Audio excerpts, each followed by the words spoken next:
Listen and add to their learning. Search ye the book of Proverbs. My name is Alison Nicholson, and I will be guiding you through the program this afternoon. This is a very special occasion, Professor Knight-Madden, and I'm really so pleased to be participating in it.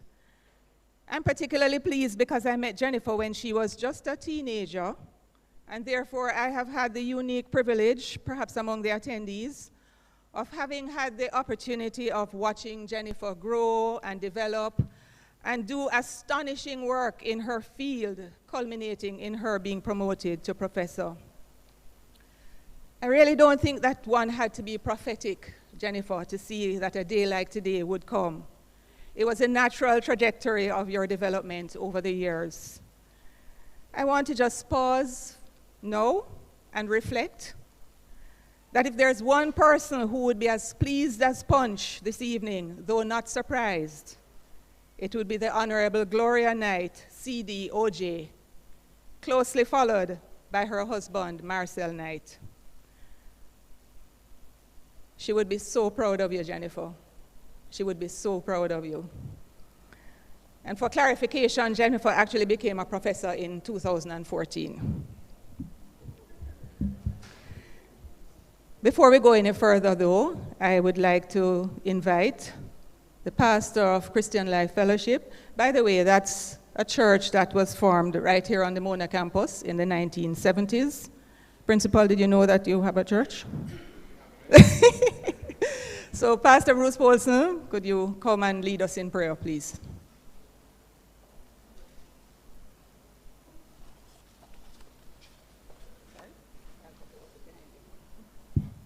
Afternoon, everyone. As pastor, I have license to read from scripture yet again. So some of you might be wondering why you were invited. I wish to set the context before we pray. In Proverbs 16, it says, "A wise, mature person is known for his understanding. The more pleasant his words, the more persuasive he or she is.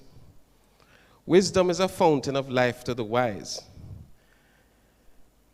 But trying to educate stupid people is a waste of time." So I am particularly overjoyed personally to be invited here. It suggests that Jennifer thinks something of me. It says, "Intelligent people think before they speak. What they say is then more persuasive." And I will leave it right there. Sila. Could I invite us to stand as we commit this time to God?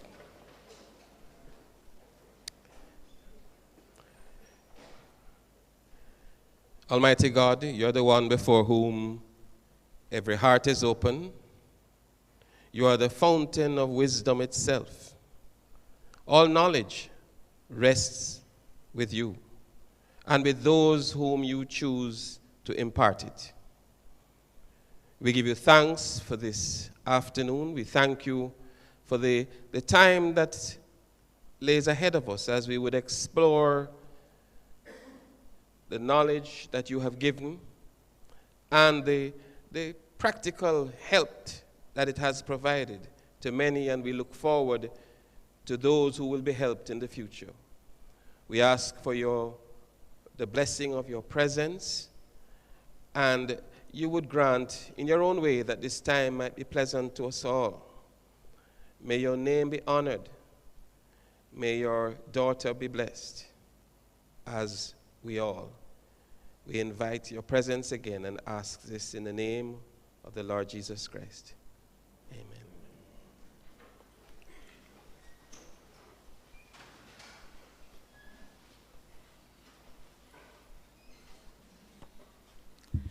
Thank you very much, Pastor Paulson. As I take the opportunity to look around, Jennifer, I see you surrounded this, I think it's evening by now, surrounded by family, friends, colleagues, and other well-wishers. So for this reason, I'd like to call on no other than the Dean of the Faculty of Medical Sciences, Dr. Tomlin Paul, to welcome you all.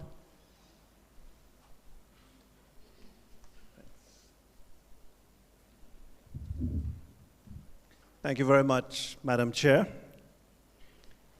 Professor Dale Weber, Pro-Vice Chancellor and Principal of the University of the West Indies, Mona campus, members of the representatives of the Ministry of Health and Wellness of Jamaica. We have special guests, our ambassador from Brazil, Carlos Alberto Michelson, Mrs. Therese Turner-Jones of the Inter-American Development Bank, Mrs. Alicia Moulton-White of Sagicor, Professor Graham Sargent, head of the Sickle Cell Trust. We have visitors from the National Institute of Health, Drs. Sui Lathain and John Tisdale, members of the family of Professor Jennifer Knight-Madden. I'm told that there are 3, did you say tribes, I think? She said the Knight clan, the Sams clan, and the Madden clan. And I'm learning that there's all kinds of cousins and connections amongst the clan. And friends and specially invited guests of Professor Knight-Madden, members of the Faculty of Medical Sciences, or faculty, or students, members of the administration, members of our wider university academy here at Mona, members of the public, and last but not least, in that our public, this is a public lecture, so it's not only, our family on the campus, but the public would have heard of it, and some of you may have come and traveled to come and hear Professor Knight-Madden. And our special, really, guest of honor, Professor Knight-Madden, it is my pleasure to welcome you all. Members of the media may be here too. Sorry if I omitted you. But it's a pleasure on behalf of the Faculty of Medical Sciences to welcome you to what is a really special occasion for us this evening. You can tell from the outside, I saw tremendous traffic jam on the Ring Road a while ago. If any of you passed that way to get in, huh? Huge traffic jam. We had a huge outpouring of rain after a few days of respite. So, something was coming, yeah? Something big was happening. And I understand even this event is being carried live on YouTube so that it's there for the public to see. But what is really happening today is that we are celebrating the elevation of a member of our academy, someone who has reached the highest rank in academia, highest rank in our university, is that of professorship. And it is absolutely worthy of celebration when we have a member of the academy who has achieved that rank. And really to get there, just to highlight quickly, there are 3 things that Jennifer Knight-Madden has achieved. She has a record of distinguished original work. Not anybody else's work, her work. Original work, original in that, certainly working with colleagues in collaboration, but original new stuff, yeah? New knowledge, a distinguished record of that work. She has outstanding success and wide recognition of her professional activities. So she's recognized, she's been successful, people know her, people know about her, hear her name in the academic circles and outside. And lastly, she has enhanced the reputation of the university and the faculty. Huh? Big contribution for us. Our reputation, our principal can tell you about our rankings. And she has contributed to that reputation that we enjoy today.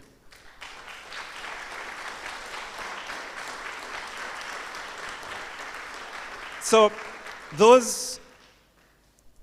I start by telling you that in my welcome to you, to say that you're here for a legitimate reason, good reason. We have done our work in the university administration. Professor Knight-Madden has been tested, and she may say tried, and she has passed the test to achieve that elevation.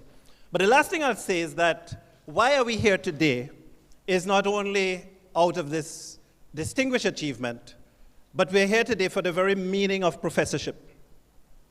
The very meaning of professorship. We say it's the highest rank in the academy, but the Latin origin of the word professor means to declare publicly.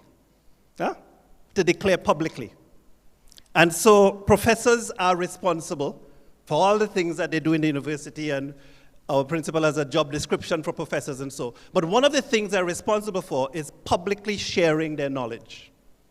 And that is what you're here for today. So the emphasis is on hearing the work of what Prof has done. This tradition of public sharing today is free. Sometimes they charge tuition in other settles, but I assure you today is free. And that's a wonderful privilege we have to hear this inaugural professing of our professor, Jennifer Knight-Madden. Welcome and have a wonderful evening, ladies and gentlemen.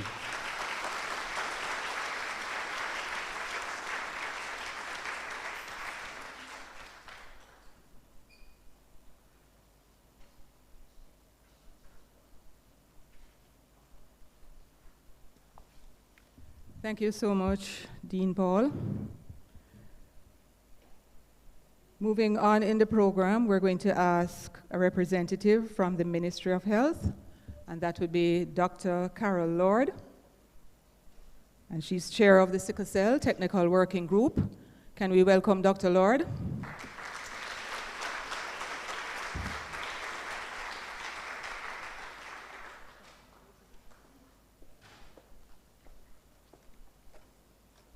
Good evening, everyone. Chair, Dr. Alison Nicholson. Dean, Dr. Tomlin Paul.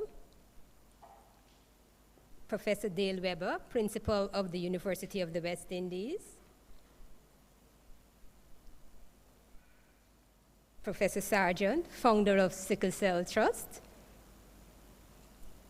Special invitees, members of the University Academy, ladies and gentlemen all. Today I'm happy to bring greetings on behalf of the Ministry of Health and Wellness and on behalf of the Dr. and Honorable Christopher Tufton. We have seen Professor Knight-Madden as she shares her wealth of work with us in sickle cell disease. Sickle cell disease is a common genetic disorder in Jamaica. One in every 150 persons has sickle cell disease, and 1 in every 10 persons has sickle cell disease trait. This means that you can have sickle cell disease and do not have any symptoms. Professor Knight-Madden, we applaud you. We applaud you for your passion and your drive regarding the care of those affected by sickle cell disease. You are well known locally, and as Dr. Tomlin Paul says, regionally and internationally for your work in sickle cell disease and clinical research. Your leadership in this multi-sectoral sickle cell disease technical working group, for which you have been steadfast and consistent from its inception. This group is presently the vehicle that is used to drive sickle cell disease management and disseminated throughout Jamaica. While Professor Knight-Madden through her zeal, she has inspired others to become involved with the care of persons with sickle cell disease and the spread of her knowledge and expertise in this area. The Ministry of Health and Wellness, in collaboration with CAIHR, has implemented several interventions and provided key resources to ensure that our staff can be provided and care for this vulnerable population.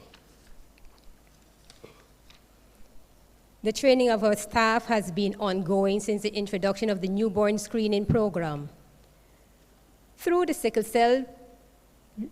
PAHO revolving fund for vaccines, critical vaccination supplies are being made available to children at no cost. Special pediatric clinics are being designated island-wide to deliver health maintenance visits required to prevent needless deaths and complications in children. In addition, the National Public Health Lab works closely with the lab at CAIHR to maintain the quality of testing for the program. Sickle cell disease has been added to the list of diseases for which National Health Fund provides subsidy medication and is further evidence of our commitment to those who live with this potentially devastating disease.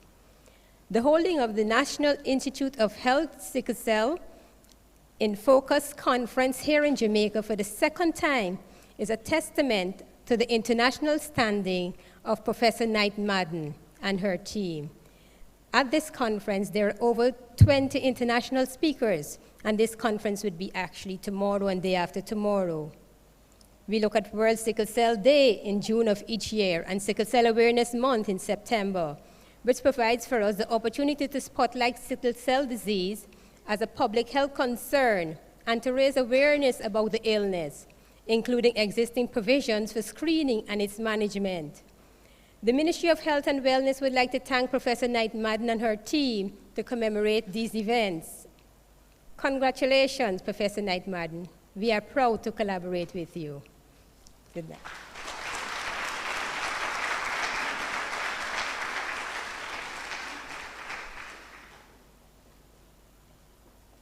Thank you so much, Dr. Lord.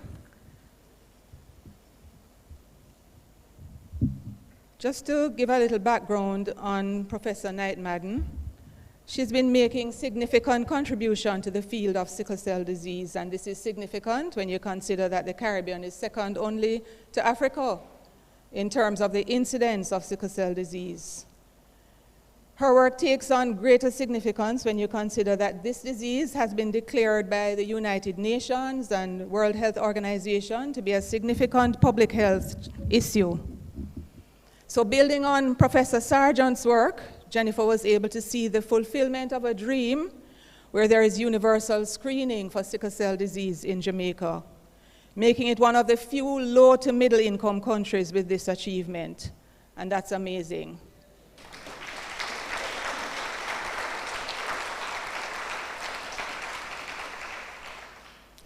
So as one former prime minister would have commented, Jamaica therefore has joined the other superpowers, such as UK, France, USA, and Canada, to do this kind of screening. And bear in mind that their screening was based in part on the data coming out of Jamaica. That's tremendous. I think we can say in summary, she little but she talawa. Prof. Sargent, I'm sure you mentored her well. And in 2013, she became the director of the Sickle Cell Unit, having acted for a year in 2012.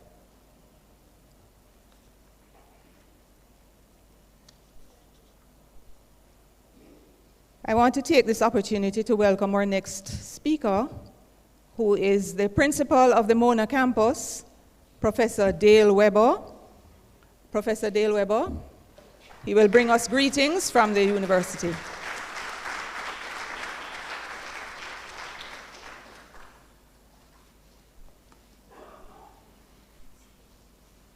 Dr. Alison Nicholson, our program chair, Professor Jennifer Knight-Madden, Dr. Tomlin Paul, Dean of the Faculty of Medical Sciences, Professor Susan Walker, Director of the Caribbean Institute for Health Research, Dr. Carol Lord from the Ministry of Health and Wellness, Mr. David Knight,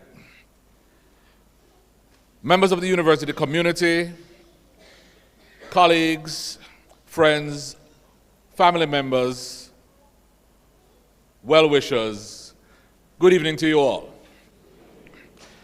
I'm delighted to stand here, and I'm most grateful for the opportunity to bring greetings on behalf of the Mona campus and the University of the West Indies at this, the inaugural professorial lecture for Professor Knight-Madden. The vision of the university is to be an excellent global institution, but rooted in the Caribbean. There's no doubt that the work that has gone on and the work that will continue, which has elevated Professor Knight-Madden to where she is of global significance, rooted in the Caribbean. The university's mantra is teaching, research, and outreach. And through her years, she has demonstrated the three with great poise and great discipline. Our AAA access, which has given us the standing we have now as a University of the West Indies, being number one in the Caribbean, and that is something that we take for granted, and I guess we can. There was a time when the University of the West Indies was the only game in town, and we could do anything, including nothing, and get away with it. Now there are 64 other tertiary institutions operating in our space. We therefore have to find a niche separator which puts us above and beyond. Graduate studies and research is that niche separator. We therefore need champions who will take graduate studies and research and allow us to separate ourselves. Professor Knight-Madden has done this.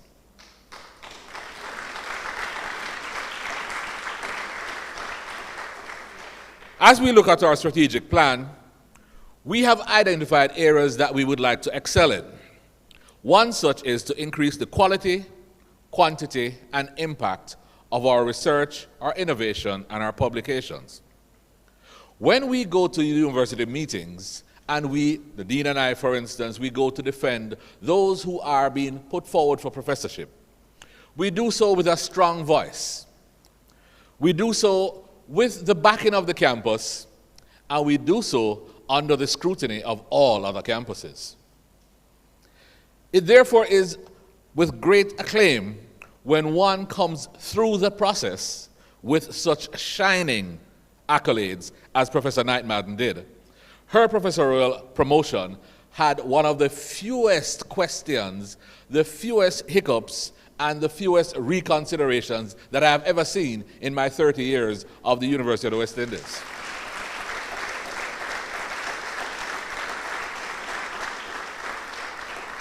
This is because her work stands her as a true stalwart in the UWI.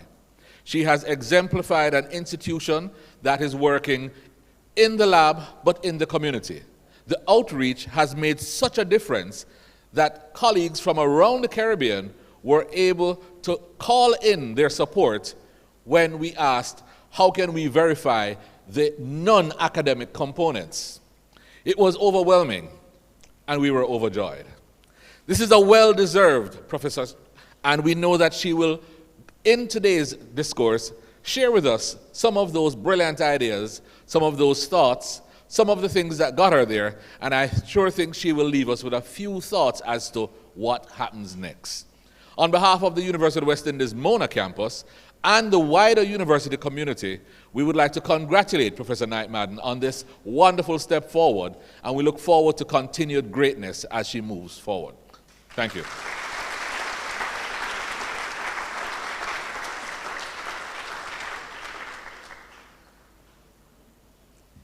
Thank you so much, Professor Weber.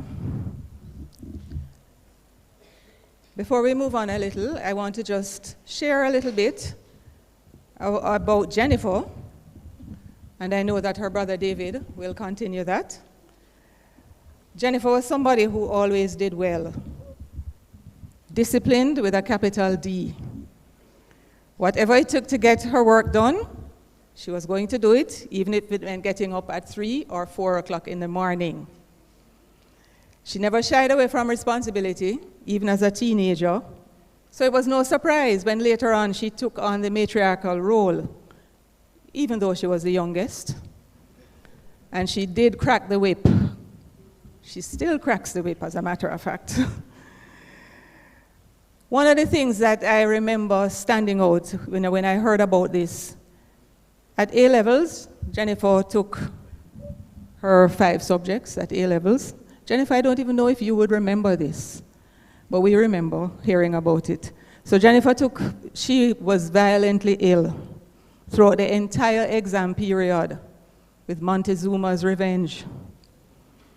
And yet she went through and ended up with A's and B's, more A's than B's.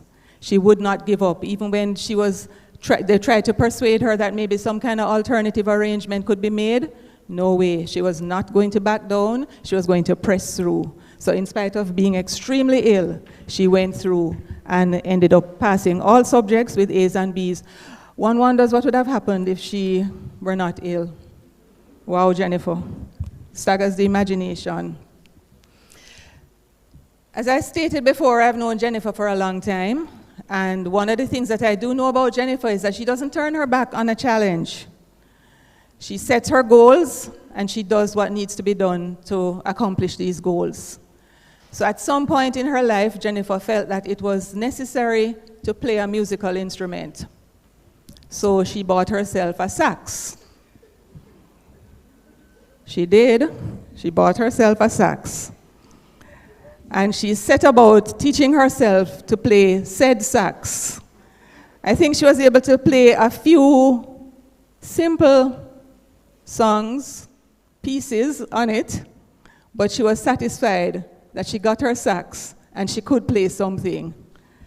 Last scene, she was asking my husband if he wanted a sax.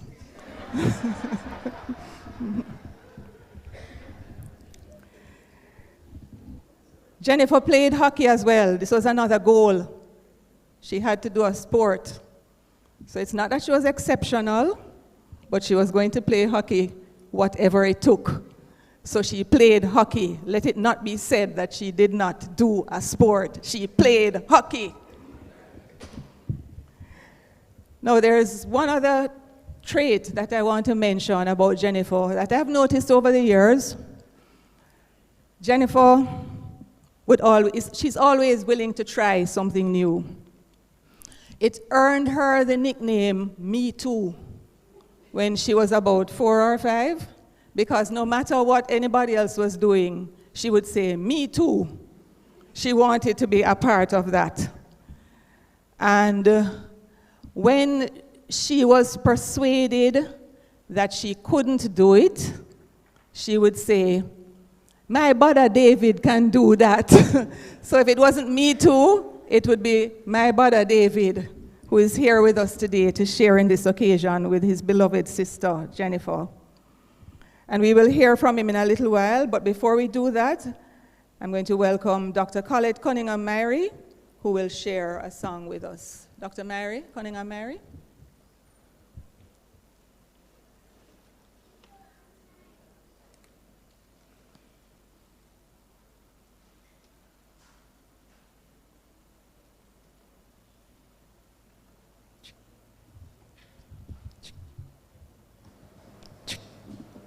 Before I sing, what Alison hasn't said yet is that Jennifer is an Andrews girl.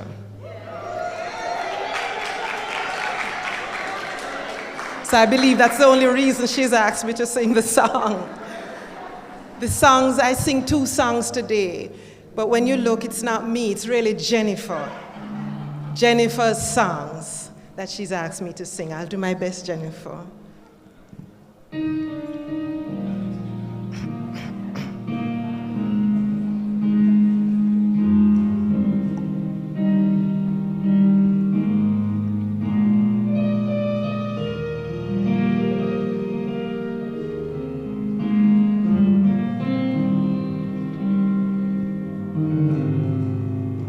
Of all the hearts in this world, I've only one to give.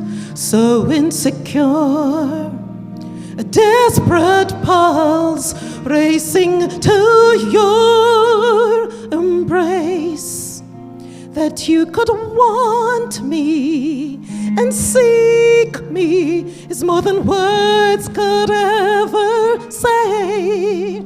That you would love me and see in me a pearl of price thrown away. A heart like mine, how could it be worthy that you'd find a way to redeem this hardened clay?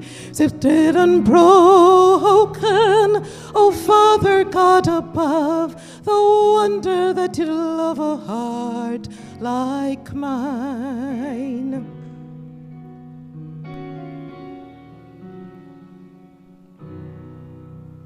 Your holy hands hold me still, shaping my heart anew. Once vacant shell, now reclaimed, offers its praise to you. The one who searched till you found me, a wounded lamb who'd gone astray. You stopped the world to recover me, O Lamb of God, the price you paid for a heart like mine. How How could it be worthy that you'd find a ray to redeem this hardened clay, twisted and broken? Oh, Father God above, the wonder that you'd love a heart like mine. I'll make my promise to do the one thing I can do. With abandon, I can give every heartbeat to you. A heart like mine, how could it be worthy that you'd find a way to reveal this hardened clay, twisted and broken? Oh, Father God above, the wonder that you'd love a heart like mine, that you'd find a way to redeem this hardened clay, twisted and broken. Oh, Father God above, so grateful that you'd love a heart like mine. Oh, Father God above, so thankful that you'd love a heart like mine.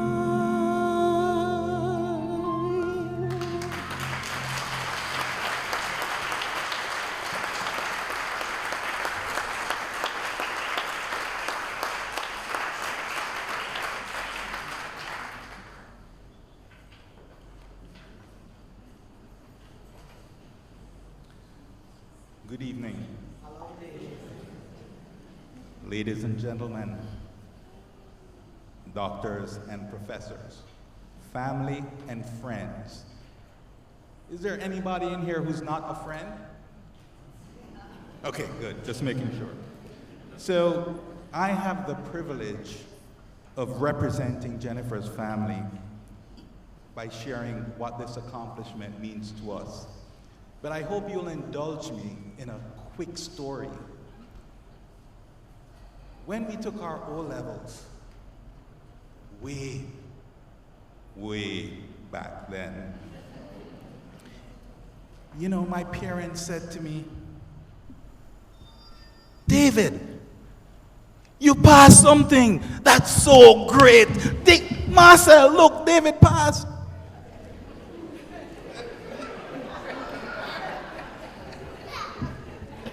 My sister Jennifer also took her exams. And you know what they said to Jennifer? What happened to that 1B? That 1B. My point,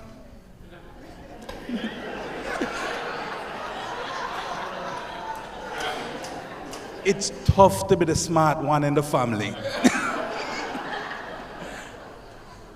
So, when you meet my sister Jennifer, one of the first things that you will recognize is her intelligence. It shines through every conversation and interaction. It can elevate you or it can humble you. The choice of that path is governed more by your approach to her than by her intent. Once you get past the cursory, you will learn that Jennifer is bound by her faith. This provides her strength during the low times and gives her the fortitude to bear the weight of those she cares about when we are in need. Jennifer is very protective of herself and her family. You need to earn your way in. But once you are in, there is no one more supportive, thoughtful, and honest. She is the first call made by family, friends, and others that need medical support. And she bears this weight with grace. Whether it is propping you up when you are low or telling you what you need to hear, which I've experienced.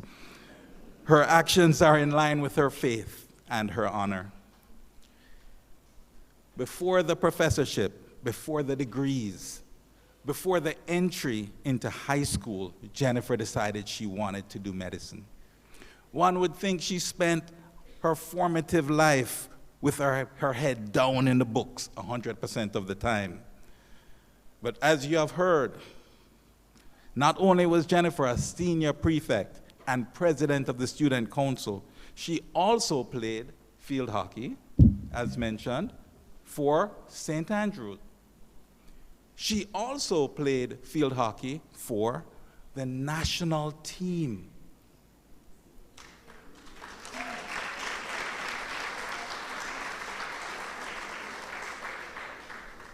Jennifer's love of sports included attending the France World Cup, where she firmly believes it was her cheers that gave us the impetus to win our first ever match on the big stage. Jennifer has been to the Olympics, Hockey World Cup, cricket at Lord's, US Open tennis championships, and so much more. Jennifer met Winton at church, but I believe it is their combined love of sports that sealed the deal. From this union came Deborah and Anna, two truly exceptional children.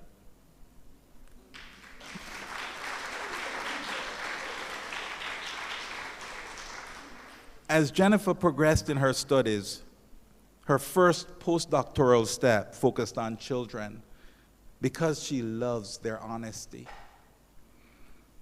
To the study of pulmonary diseases with an emphasis on sickle cell, which is a challenge in Jamaica land we love. And we watched as she worked through her statistics degree to enable her to better represent the data collected by her research. What do we think about her professorship?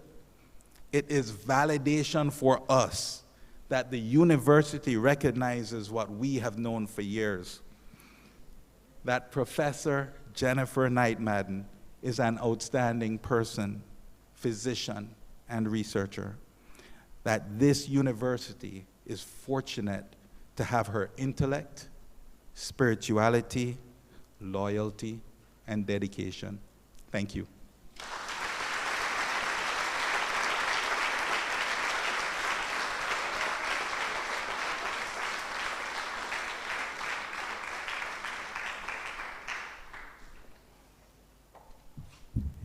Thank you so much, David. Ever the big brother and protector from as far back as I can remember.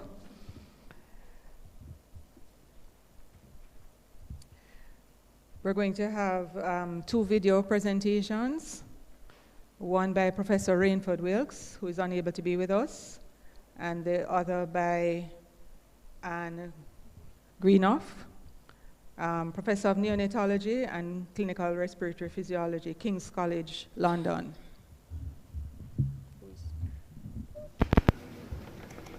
Chairman, members of the Executive Management of the University of the West Indies, and the Faculty of Medical Sciences, academic colleagues, friends and family of Professor Knight-Madden, our distinguished inaugurator, Professor Knight-Madden, ladies and gentlemen. It is my honor and absolute delight to have been asked by Jennifer to participate in this ceremony.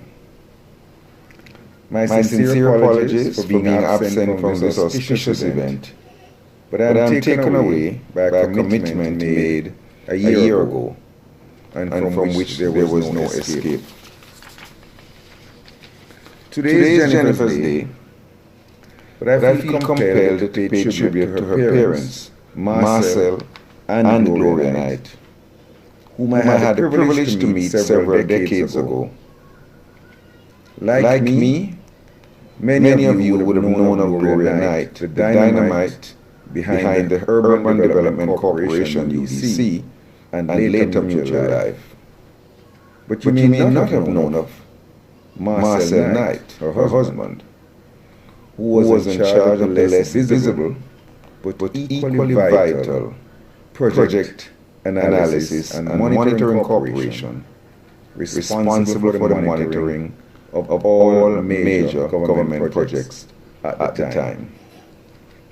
It was these two people who opened my eyes to the critical role of management in any organization or endeavor.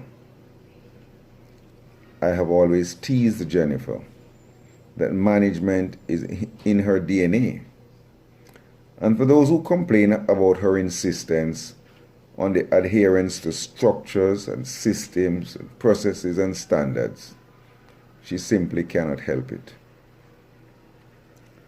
I cannot claim to be Jennifer's mentor, but it was a privilege to be in the same institute, formerly the Tropical Medicine Research Institute and now renamed the Caribbean Institute for Health Research, as she ascended the academic ladder, and to provide the occasional word of advice and encouragement in the sometimes treacherous jungle of research.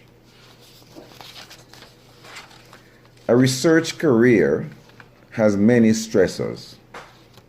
It is often lonely, and it is extremely competitive and demanding. Pitfalls abound, and innate intelligence and intellectual brilliance alone will not suffice.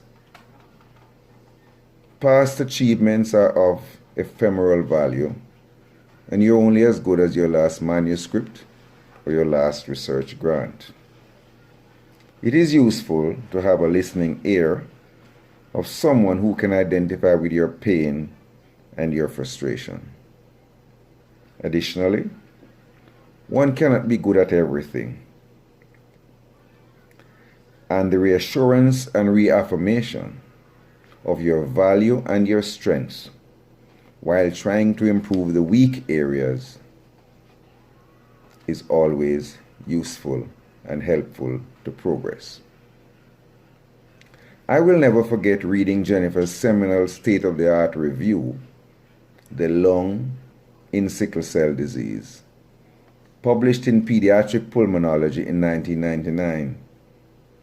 I believe that I've recommended it to every medical resident that I've encountered. It was a tour de force and epitomized the academic physician that is Jennifer Knight-Madden. Others will catalog her academic achievements, but for me, there was no turning back after that manuscript, and all she needed was encouragement and support. Perhaps Jennifer's greatest strength is her balance: academic, professional, family woman, Christian, and community servant. And if you think this balance is a mere impression formed by me, there is objective evidence for it. A few years ago, Vice Chancellor Emeritus Nigel Harris and then University Registrar William Iton and their executive management teams instituted an appraisal system that was characterized by 360-degree scope and took into consideration the whole being, in particular, the balance between the various aspects of our lives. I have not had a chance to review the exact results recently, but I will never forget Jennifer's results compared to others of us. Jennifer demonstrated an uncanny balance between all aspects of her being, from academy to family, compared to others who were mainly driven by one or another aspect of their lives. In that context, Jennifer's rise up the academic ladder has been remarkable, and she's an example to the rest of the academy. Her progress has been deliberate, strategic, and set on a firm and continuously strengthening foundation, resulting in an expert who has retained an avarice for learning while being an unflinching practitioner of critical thinking and evidence-based decision making. It is my privilege today to join the Academy, the profession, and the community in congratulating my friend Jennifer Knight on achieving the pinnacle of her academic career. I wish her the best for continued success. Thank you.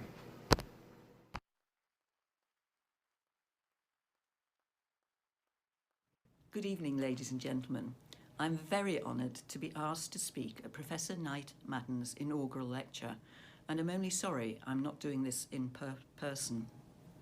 I'm a paediatrician whose clinical and research activity has been to prevent and treat breathing problems in infants and young children. I have lived and worked in South East London for over 30 years, and hence this has included a major focus on patients with sickle cell disease, as more than 40% of affected patients in the UK live in South East London. I was therefore very pleased to be approached by the United Kingdom Medical Research Council to develop and support an MRC-funded PhD fellowship for Jennifer Knight-Madden. Jennifer came to King's to discuss the proposed fellowship, and I was immediately impressed by her dedication, enthusiasm, and achievements at that early stage in her career. Jennifer's application was successful. Her field work was done in Jamaica and her laboratory work at King's in London. During that time, she married Winton, and both of them became very dear to me. I spent happy weeks on several occasions helping Jennifer set up her lung function laboratory in Jamaica, but it included challenges that I had never encountered before, including the equipment didn't work because of hurricanes. I also learned a new language, a touch of asthma and yard controls. But most of all, I felt in awe of the patients, the parents and their children, who also willingly contributed to the research. Not only those of them who had sickle cell disease, but those without the controls, who wanted to improve the outcome of friends and family with sickle cell disease. Jennifer, during her PhD, spent each summer during the laboratory work at King's College London. We had some of the best summers ever, but Jennifer was always noticeable because she had a jumper on. Winton joined her on one year. It was particularly rainy, and the Wimbledon tennis finals had to be moved to the Monday. He was the envy of us all, as he managed to get tickets for centre court at Wimbledon and watch the finals in person. During her PhD, Jennifer robustly showed that asthma is an important contributor to the pulmonary complications of sickle cell disease, and set the scene for worldwide research into this important preventative area. She has gone on to research and publish in all areas of importance in sickle cell disease, including the development of much-needed new treatments for this disease. In addition, she as director has developed a first-class clinical service. I am very proud of being Jennifer's PhD supervisor and helping a little in creating an international expert in sickle cell disease research who has improved the health and well-being of sickle cell patients worldwide. Jennifer, your chair is very well deserved. Thank you.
If I weren't the MC, I would say encore, encore.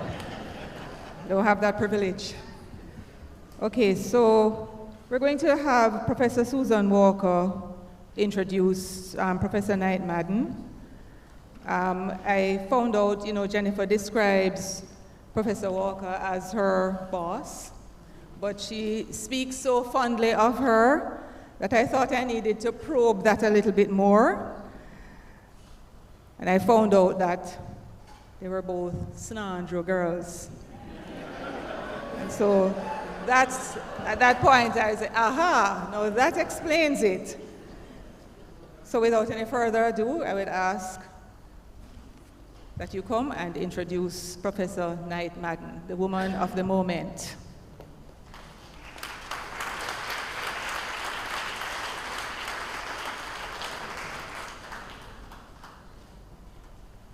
Thank you, Dr. Nicholson, Chair, other members of the program, the family of Professor Knight-Madden, friends, colleagues, ladies and gentlemen. Professor Jennifer Marcel Knight-Madden is the youngest child of Everett Marcel Knight and Gloria Knight, née Sams.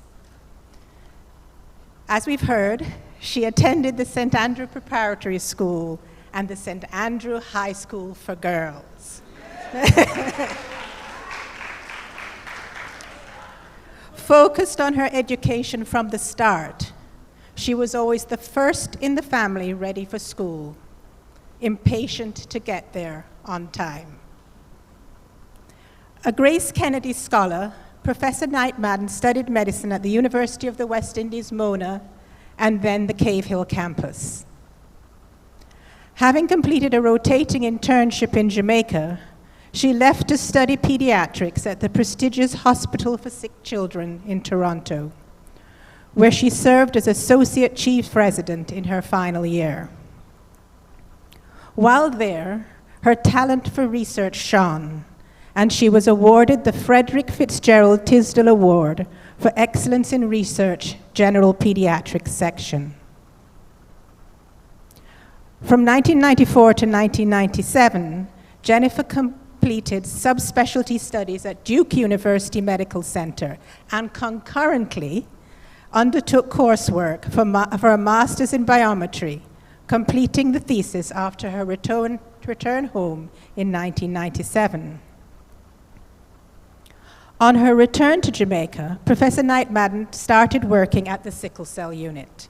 And I could just say at this point, and the rest is history, but I won't. At the time, a unit of the UK Medical Research Council. She also became an honorary consultant in pediatrics at the University Hospital of the West Indies, teaching pediatric pulmonology to residents and medical students. Soon afterwards, she began her PhD at King's College, the University of London, graduating in 2006. Her thesis on asthma as a risk factor for acute chest syndrome and chronic sickle cell lung disease combined her expertise in pulmonology and sickle cell disease. She became director of the Sickle Cell Unit in 2013 and was appointed to the rank of professor in 2014. Professor Knight-Madden is particularly passionate about working with the Ministry of Health and Wellness and other stakeholders to ensure that all persons affected by sickle cell disease have access to quality care. A key member of the Sickle Cell Technical Working Group, a group that includes representatives from the ministry, the National Public Health Labs, the Sickle Cell Unit, and community stakeholders, Jennifer has worked tirelessly to achieve the goal of implementing a sickle cell disease program within the public health system. The critical achievement of universal screening of newborns for sickle cell disease allows the infants identified to receive essential early care that the unit has shown substantially improves outcomes. Together, the unit and the Ministry of Health and Wellness undertook a program of training in screening and disease management in all health regions so that children identified can get the care they need in clinics near their communities. To make sure she was fully equipped for this work, Professor Knight-Madden recently completed a certificate in implementation science, learning how to implement research findings so that they benefit more people.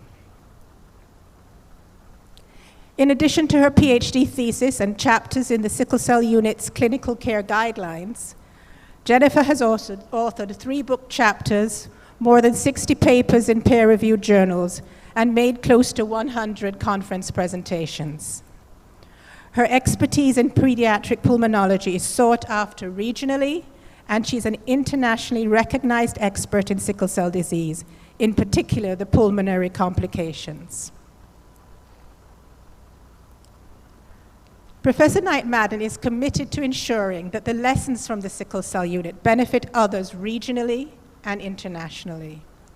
Her international affiliations have included being co-chair of the Sickle Cell Disease Working Group of the SickKids Caribbean Initiative, vice president of the Caribbean Network of Researchers in Sickle Cell Disease and Thalassemia, and participating in many other collaborative efforts, such as the American Thoracic Society Working Group on identifying clinical and research priorities in sickle cell lung disease, the Sickle Cell Disease Ontology Working Group, which produced the first comprehensive ontology for sickle cell disease, data safety monitoring boards for NIH-funded projects in Africa, and serving on the International Scientific Committee for the upcoming Global Conference on Sickle Cell Disease. Professor Knight-Madden has received several awards over the years, including the Principal's Research Award for the Best Publication in 2006, the St. Andrew High School Trailblazer Award 2016, and in the same year, the University of the West Indies Vice Chancellor's Award for Excellence in Research. Knowing St. Andrew Old Girls, I'm not sure which one she valued the most. As you've heard, Jennifer is married to Winton, and they have 2 beautiful daughters, Deborah and Anna. She's a member of Christian Life Fellowship and serves on the executive of the Parent Teachers Association of the St. Andrew High School for Girls. It's a great pleasure to invite Professor Knight-Madden to present her lecture.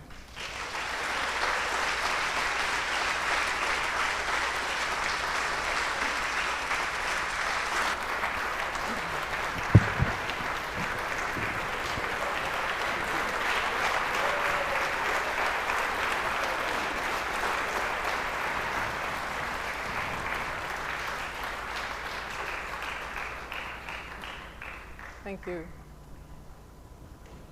Because I'm vertically challenged, I'm going to stay over here.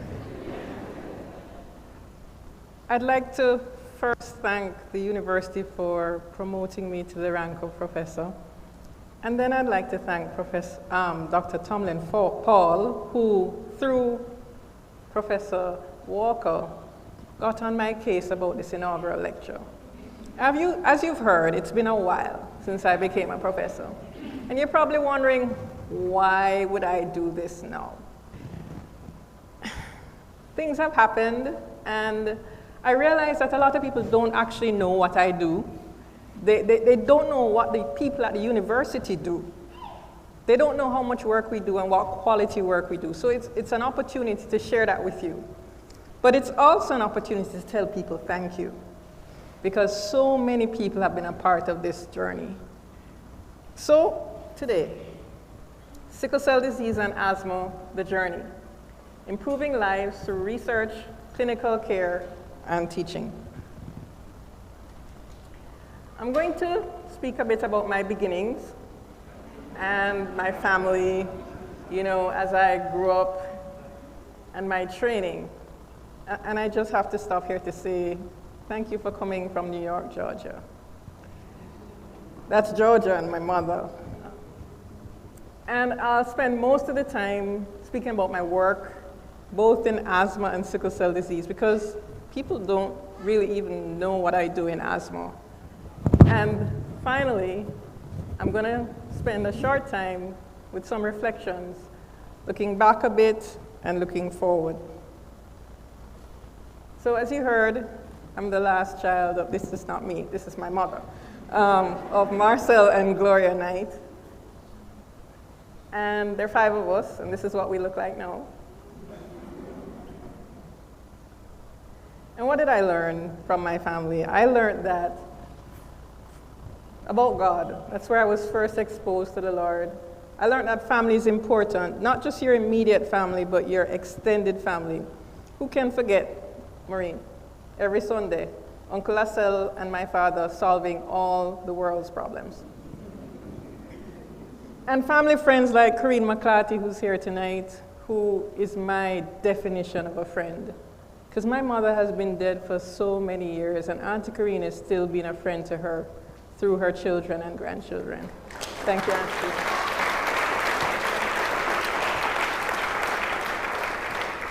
So here we have, okay, let's try that again.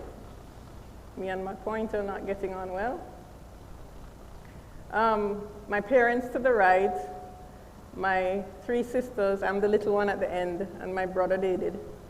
And then you might recognize a big cousin of mine, Uncle Keith Knight, and Uncle Raymond is also there. The extended family was very important.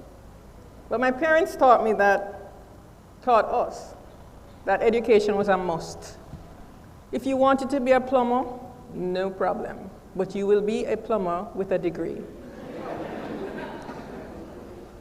They also taught me that being female was no hindrance to professional attainment. And believe me, my father was a big part of my mother's attainment, as Winton is of mine. So my parents, as you've heard, were both leaders, and so I guess I just expected that I'd be a leader too. But a lot of the building blocks towards my career started very early. So when I was 5 or 6, I went to the ophthalmologist.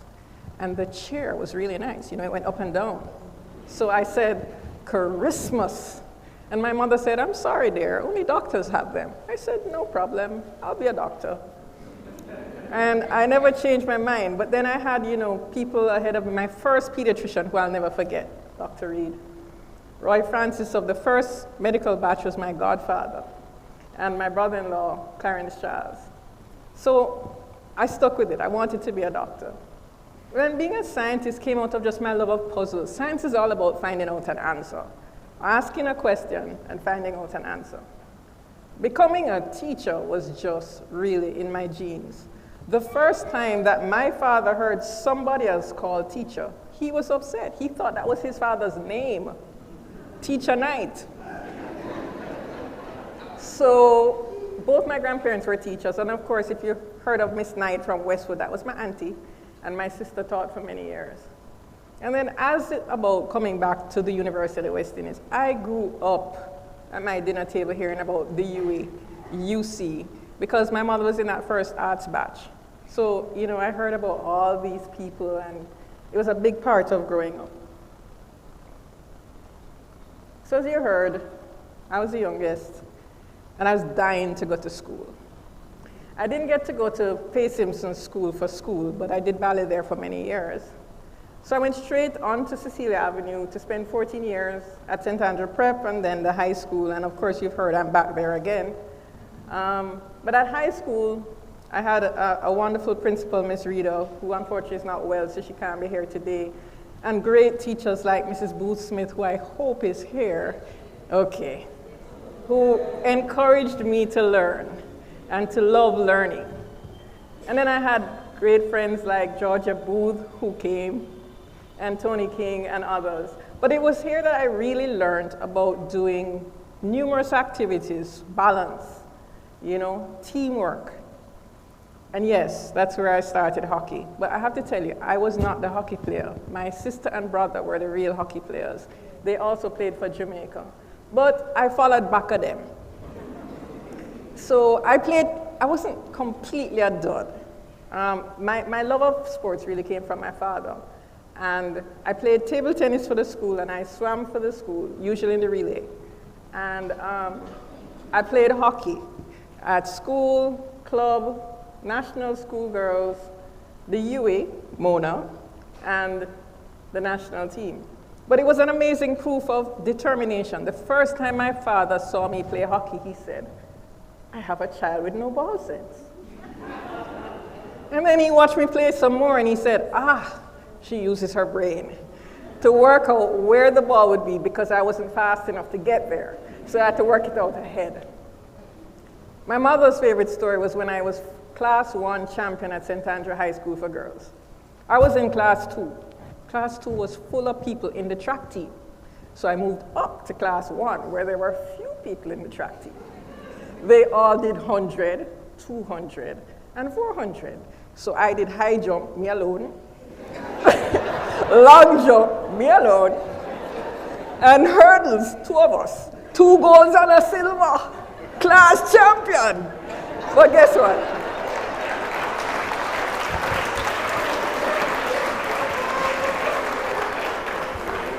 They actually gave me 2 high jump medals because after watching me do the hurdles, they figured it was high jump again. But since I'm really not that talented, I like to watch sports. As you've heard, I've watched a lot of sports. When my final results came out for my MBBS, I was watching Pakistan get beaten by the West Indies. You remember those days, Kevin? Yes. I spent every cent I earned as an intern to go and watch hockey in Australia. And I've been to the Olympics and World Cup twice. Yes, I was there for the goals. I did actually get a scholarship to Swarthmore, but I actually turned it down because I wanted to go to the UE. I wanted to do medicine. I did 1 day of NATSA, did a lab, got an A, and was transferred into medicine, where I had a really great cell group. Jackie, you're here, and others who you may recognize their names, that was my main support through medicine. And we learned the art of enjoying a weekend. 1 rotation finish on Friday, and the next one starts on Monday, pack it in for the weekend. But we also learned how to focus on the specialty that you're doing while integrating into the larger whole of looking after the person. I studied at 2 campuses because I did my final year in Barbados. And during my medical school career, I actually published a paper because I volunteered. I don't know if any medical students are here, but volunteer for work. I ended up with a paper in the BMJ. And I hope Mr. Solomon is here. I'm a proud Grace Kennedy Foundation scholar, and they have continued to support me throughout my career.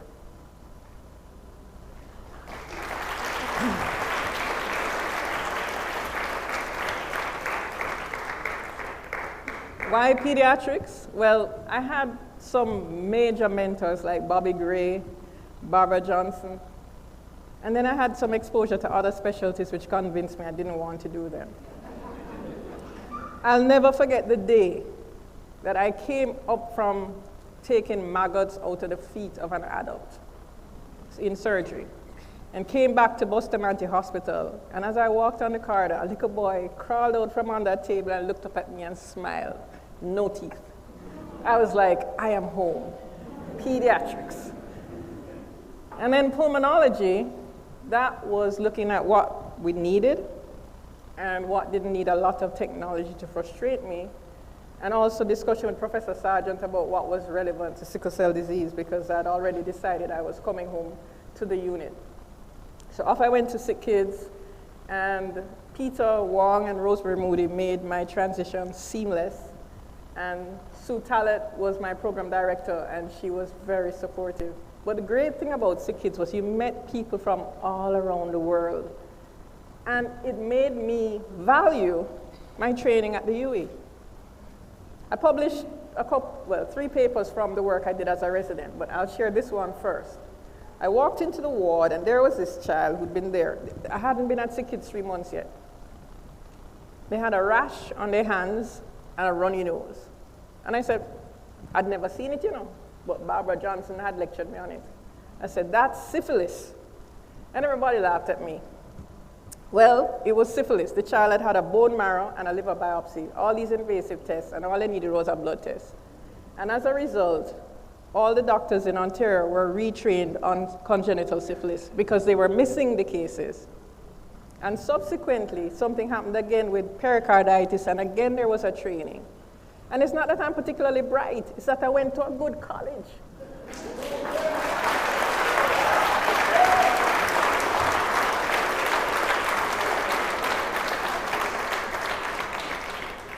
And then off I went to Duke University Medical Center, where I was a strange fellow because I had no interest in cystic fibrosis, which is a big part of pulmonology. Fellow is not a gender thing, it's what happens after your residency. That's just the name of that stage of medicine. So my program director, Eiley Browning, and my other attendings were very supportive of the fact that I was interested in asthma and sickle cell disease. Living in the south of the US as a black woman, pre-Trump, was still really interesting. And Lee Esther was a lady who was in the pulmonary function lab there. And she was tickled that a black woman was a fellow. And she just took over and she didn't just mother me, she mothered all my family when they would visit. And that's where I started cross-departmental research with an adult pulmonologist, Claude Piantadosi, and published a couple of papers, which you see there. So yes, the first one is in rabbit lung. So I did have to work with rabbits, the source of several nightmares, but an appreciation of basic science. And the second one is the one to which Professor Wilkes referred, my first paper on the lung in sickle cell disease, which actually subsequently led to my being asked to write the chapters on the topic in the Bible of Pediatric Pulmonology, Kendig. So, finished studying abroad for 7 years and came home, and a friend of mine got into a car accident, a bad car accident. And that is when I figured out what he actually knew all along. Yes, Laro, that's exactly it. That we weren't just friends. So,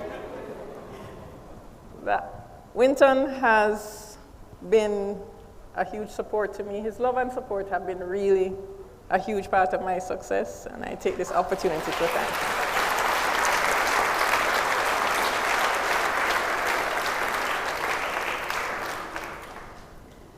And then came, the children,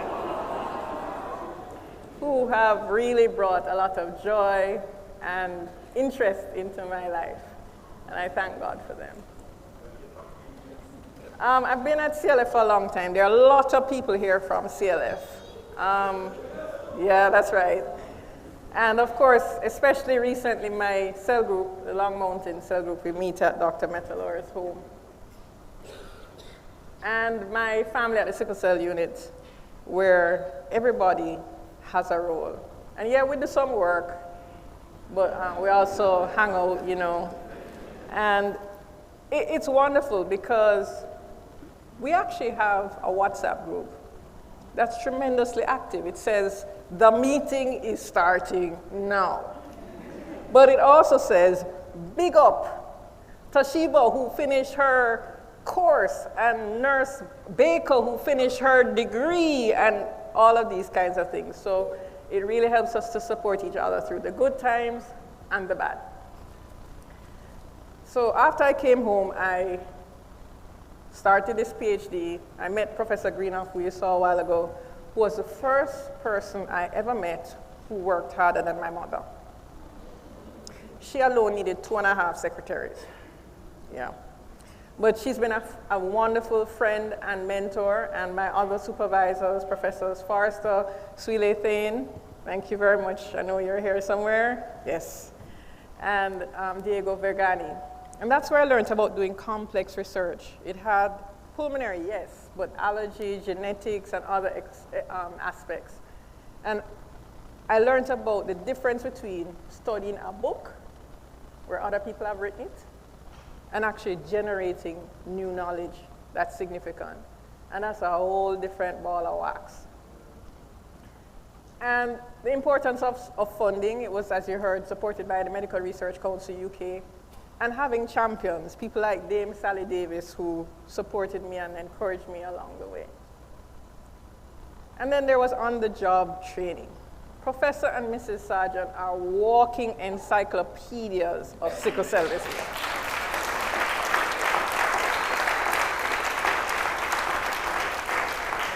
And the wonderful thing is, no matter how far I go, I can still call and pick their brains about things. And then, you know, TMRI and then CAIHR. We have these Monday seminars where people from right across the units present, and you learn more and more about research. And then, strangely, I volunteered for the ethics committee. Dr. Chapman is laughing because she's on the committee too. You get a young phone book every month to read of research from other people. But reading other people's research has really helped mine. And it's also exposed me to colleagues from right across the university, not just Faculty of Medical Sciences. And so I now know more about the great work that is going on across the university. All right, that was my very long preamble. So now I'm getting into the work. And actually, you know, it's kind of modeled from the motto or the aim of the sickle cell unit, which is to improve the lives of those living with sickle cell disease through research, clinical care, and teaching and training. So I'm going to deal with all of those things. I'm going to lump the first two together and then deal with the research individually. So clinical care, the truth is, I just love to see children grow up. I mean, to watch them change and develop and helping the parents to care for them. I like when children enjoy their visits. You know, you look for rabbits in the ears, you feel the tummy for the breakfast, all of these kind of things, so they kind of get into it and they have fun. And as they get older, when you see them actually get it and understand their disease and how they can actually impact their own disease, that's really, really tremendous. And I have to have criteria for discharge because I'm a pediatrician. They grow out of me, right? So the age, 16 at the hospitals, 18 at the sickle cell unit, being able to actually talk about their problems, their health problems for themselves. Clearly, if they're married or parents, they do not need a pediatrician. This is not esoteric. And this last one, I've had to bend it, you know, because some of them are taller than me at 10. When it comes to education and training, I've spoken about the parents and the families. Medical students, I'm supposed to teach on the wheezing child. And I put up my topic, and it's helping to produce the thinking graduate. And I just happen to use a wheezing child to do that. Because everybody who gets into medical school is bright. But what we have to teach them is to use that those ideas, that knowledge to actually deal with the patient that's in front of them at the time. Residents do a lot of work. They staff the hospital. So when they come to my clinic or we do consults together, I say, what have you learned? Because it's not enough for them to just work. They need to get something out of it too. At CAIHR, we've had sessions, all the staff, in terms of forming a question and seeking to answer it. And honestly, I think we're the most studying unit in the university. I think we have about 10 people studying now. We've had 3 complete programs in the last few months. And it's because there's this culture of what next? How are you going to grow? What next? For healthcare workers, we want capable and confident people. And then, of course, we do conferences like Sickle Cell in Focus, which starts tomorrow. Yeah, hope to see you all there.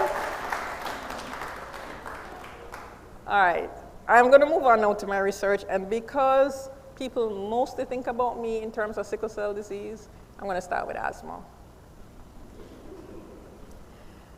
So we did some work in the epidemiology of asthma, big word to say who gets it, how many people, and so on. The triggers for asthma, and yes, that's a cockroach. And the genetics of asthma. So what is asthma? Because it's so common, everybody thinks they know what it is. It's chronic, right? It's long-lasting, years. And you know, you can get asymptomatic, not have any problems, and Riverton burn and you're back in A&E because it's a chronic disease.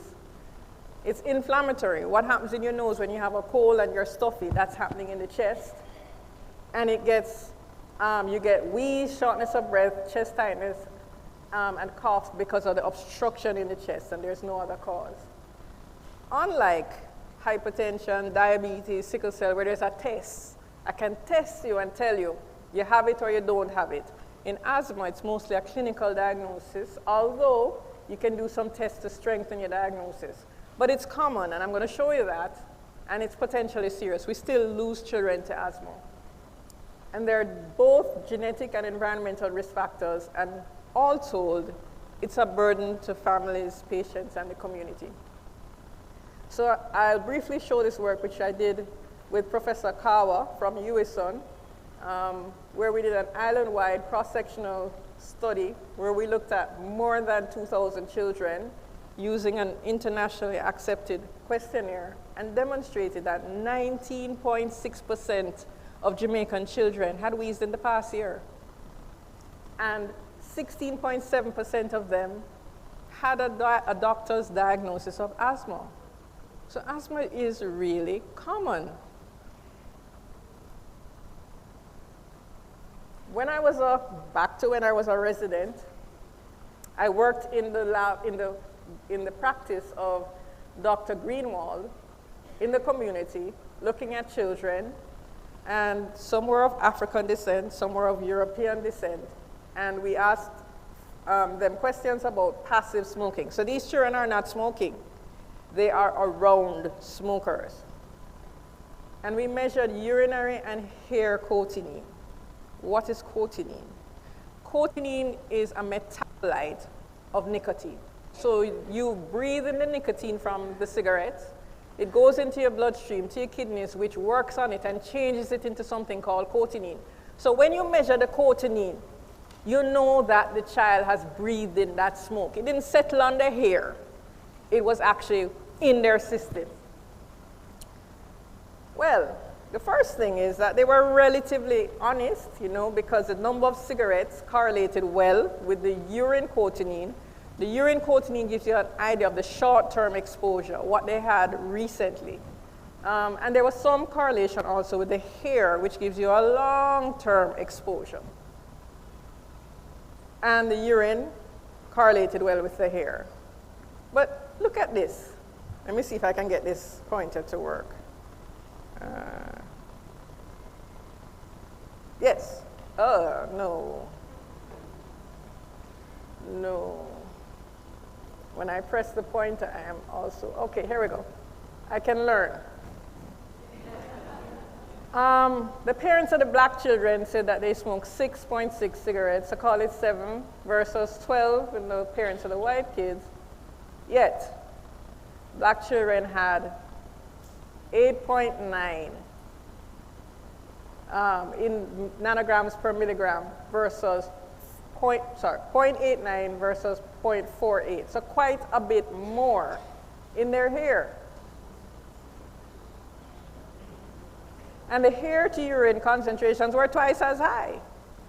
No, it's not because of the color, because in the Caucasian children, it didn't matter whether your hair was fair or dark. It's just how our hair is, how it's laid down, the texture of it, more of the cotinine was being incorporated. Why is that important? If you did a study and you only measured it in hair, you realize that you would think that these parents are lying, the black parents, when they tell you how much they're smoking. Furthermore, the parents, and I'm happy about this, the parents of children with asthma reported that they smoke less, and again, supported by the urinary cotinine. Yet, the children with asthma had twice as much cotinine in their hair than did the children who did not have asthma. And this was not based on their ethnicity. So again, the children with asthma are actually metabolizing this cotinine differently. Do not smoke around your children if they have asthma.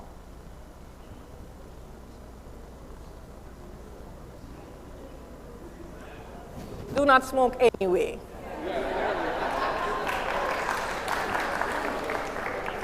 All right, so as part of the PhD, we looked at controls as well as people with sickle cell disease. And these are data from the adults. And the substances that they were allergic to, where it was more common in people with asthma than people who did not have asthma, were cockroach, mold, grass, and cat. But you see that cockroach? You see, whereas the average Joe will tell you, smoking is not good for asthma. How many of you knew that cockroach is not good for asthma? Cockroach is the worst thing for asthma, and it's not the roach himself. It's the stool and saliva he leaves behind. And if you see one roach, you have scores. And your asthma will not get better. So in fact, the data showed that whereas more people may have been allergic to house dust mite and so on, all the adults who were wheezing or diagnosed with asthma, they were allergic to cockroach. They couldn't get better. So, if you have allergies, or anyone in your family has asthma, and you see a cockroach, please take care of it.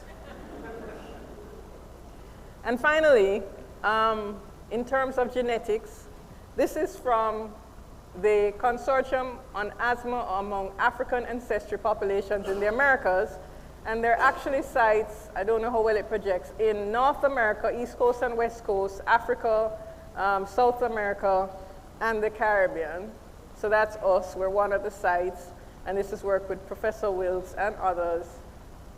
And it's, we've had several publications from it, and by looking at 14,000 people, about half of which had asthma, we were able to say, yes, there are genes that have been seen in other populations that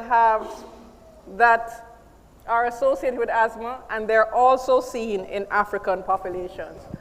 However, we were able to identify 2 new, novel loci that had never been reported before that seem to be important in just this population so far. Of course, they look for replication in other populations. But perhaps the biggest, most important outcome was that we actually designed a microchip array which facilitates large-scale genome-wide association studies in people of African descent looking at asthma. Because before, we weren't really part of that research because no such chip was available. So this was a very big step forward. So, and that was with Kathleen Barnes and a quite extensive group. So that's all I'm going to say about asthma, and now I'm going to move on to sickle cell disease. For those who have not sat down to tell you about sickle cell disease before, it's a group of disorders where most of the hemoglobin in the red cell is hemoglobin S, and there are different types. SS, where you inherit both an S from your mother and your father, and then other types such as SC and S-beta thalassemia, where you inherit an S from one parent and another significant gene from the other parent. But both parents have at least a trait, and if both parents have a trait, so a normal A and an S, and they have a child together, there's a 1 in 4 chance of the child having sickle cell disease. So, everybody should know whether you have a trait and whether your spouse has a trait or your potential spouse, Miss Delissa, right? So, if you have no trait and you've been properly tested, so you have no S trait or no other trait, then you're fine, because your child is not going to have the disease. But if you have a trait, then you need to know. And how do you know? Well, we do newborn screening. So to the left, you see the stacks of samples from the hospitals, from the cord blood for the babies.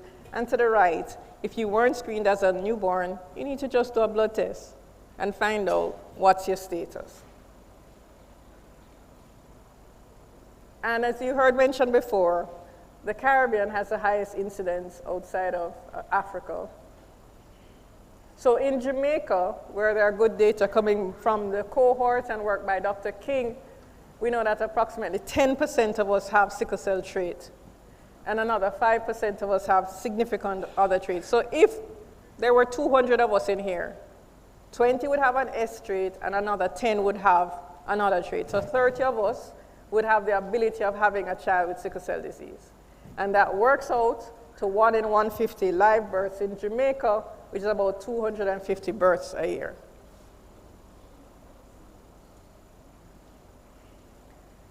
What is really important to know, and this you will see came out of the work of Professor Sargent, is that the risk of death is highest in the first 3 years. And the common causes for that are acute splenic sequestration, which I'll talk about a bit more, and infection.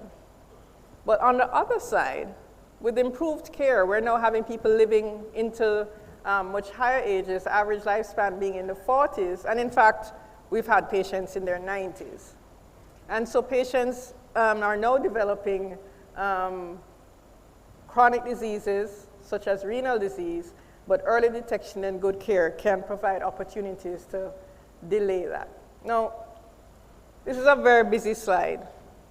And I put it up just to say that sickle cell disease is a blood disease.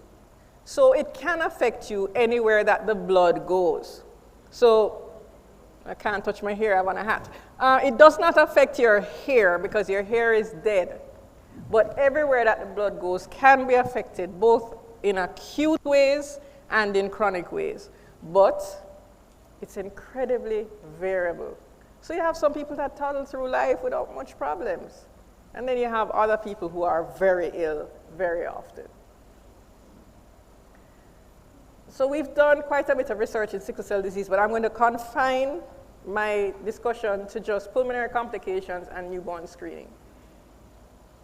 And I just share with you the title of my PhD thesis and also the dedication that's found in the beginning of that book, where I gave acknowledge the Lord, but also my family, and I wasn't there yet. And my support group of friends like Michelle. The Milner family is actually Anne Greenoff's married name. Norma, my nurse of blessed memory. And Chris, who is so much more than a driver. And things haven't changed that much. I've added more people, but it's still the same. The work is not possible without support. So we looked at in the PhD 80 adults and 80 children with sickle cell disease and their controls. So we looked at 320 persons. We looked at whether they had asthma ever or currently, which means in the last year. We measured their lung function, and we looked for atopy or allergy. The first major finding was that asthma was way more common in the children with sickle cell disease. And actually, that's why I started the PhD, because when I came home, I was like, every other child I see is wheezing. And it turned out I was actually correct. 48% of them had asthma ever, as against just 22% of the controls. But you notice that the 22% is pretty close to what we found with Professor Kawa. And again, current asthma was much more common in children with sickle cell disease than in controls, very statistically significant, as was airway hyperresponsiveness. And if we look at this more carefully, we'll notice that it wasn't just that they had asthma. The asthma was causing trouble. So if we looked at recurrent acute chest, those who had recurrent acute chest were actually twice as likely to have the diagnosis of asthma ever or current asthma. And it was interesting to note that the type of asthma that was causing the problem was atopic asthma rather than non-atopic asthma. By now you're asking me, what is acute chest syndrome? So that is what would be called pneumonia if you didn't have sickle cell disease. So you get the acute onset of pulmonary symptoms and signs, fever, cough, shortness of breath, funny sounds in the chest, and the X-ray shows this wide area or infiltrate. It's supposed to be black like this side, which is consolidation. The reason why we don't just call it pneumonia is because it's a different host, right? So the person with sickle cell disease manages differently. So number one, somebody with sickle cell disease can have acute chest without any infection. It can be caused from an infarct in the bone that sends fat to the lung and causes mischief. Secondly, the same infection that you have, that you feel a little sick and you go to the doctor and you get some antibiotics and you go on your way, could be life-threatening to somebody who has sickle cell disease. And finally, we're going to treat it differently because they may need transfusion, exchange transfusion, where you take out their sickle blood and put in unsickle blood, which is not done in anybody else for a pneumonia. So that's what acute chest is. It's very common. Up to 50% of the children with SS disease, the severe form, have at least one episode by 10. And even people in the milder form, such as SC, 1/3 of them had an episode. It's common, and it's a common cause of early mortality. In earlier studies, 25% of sickle-related deaths were thought to be due to acute chest. In places where there is high use of hydroxyurea and chronic transfusion programs, we expect that that would decrease significantly, but we're not there yet. And it is the most significant predictor of chronic lung disease. So what does it do to your lungs? Because you get better afterwards, you know. So you might think it's okay. But if we look at the graph, and here we have the lung function of the healthy controls, which is fairly normal, above 80% predicted here. And then we see the people with sickle cell disease who've had one or no acute chest, and it's trending downwards. But look at those people here who've had at least 2 episodes of acute chest. You can see that the lung function is significantly lower, and in fact, the higher the number of episodes that you had, the lower your lung function was. So acute chest is significant. And 10 years later, we look back at those young adults, 10 years after the PhD, and we looked at mortality. And sadly, the mortality rate was much higher in sickle cell disease adults, 1.6 versus 0.2 deaths per 100 patient years. And look at those predictors of death. Asthma, back again, and smoking. What did I say again? Don't smoke. All right, so I'm going to move on from my area of training to my area of passion. And this slide is actually adapted from one I got from Professor Sargent, talking about the Jamaica sickle cell cohort study. And they were, in fact, the first, Jamaica and Mrs. and Professor Sargent were the first to actually do newborn screening on a population type basis in that study, where they looked at 100,000 consecutive non-operative births. But this is what is important. At the beginning of the study, by the time they reached 10 years of age, more than 20% of the children had died. But with the interventions that we'll discuss, you can see that the rapidity of the deaths was tailing off. This is 10 years ago, and we expect that it's even better now. So what could have made such a huge difference in survival? One is the spleen. So the spleen is an organ in your belly. It's the cousin to the liver. So the liver is on the right, the spleen is on the left. Those sticky sickle cells can stick up in the spleen suddenly, and the baby gets anemic and goes from running around today to dead tomorrow. This used to be the commonest cause of death under 2 in this age group child. What was developed at the unit was teaching the parents to feel the tummy every day. You feel it today, you don't feel anything. You feel it tomorrow, you feel a spleen. Off you go to the hospital. You get a transfusion if you need it.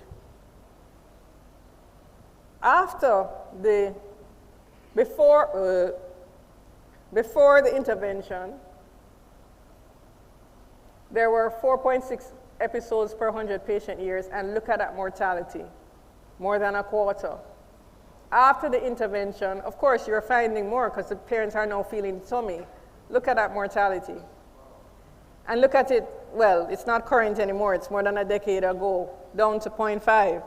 And we expect that it will be even better now, because I don't know when last we lost a child to that. Tell me an intervention cheaper than teaching parents to feel the tummy. that can do that, that's public health at its best.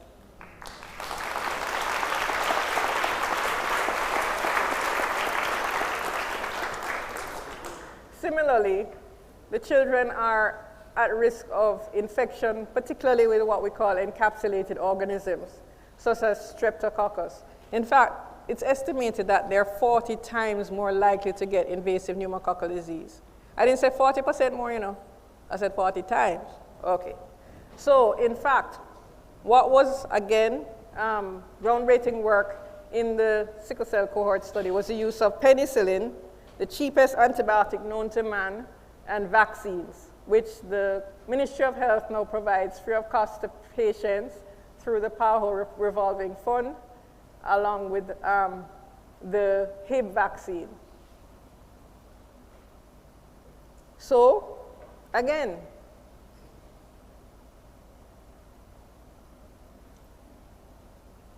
in the cohort study, the incidence rate was 2.4 per 100 patient years, and when we last looked, it was down to 0.7. In fact, our incidence of invasive pneumococcal disease is lower than is reported in the US in their sickle cell disease population.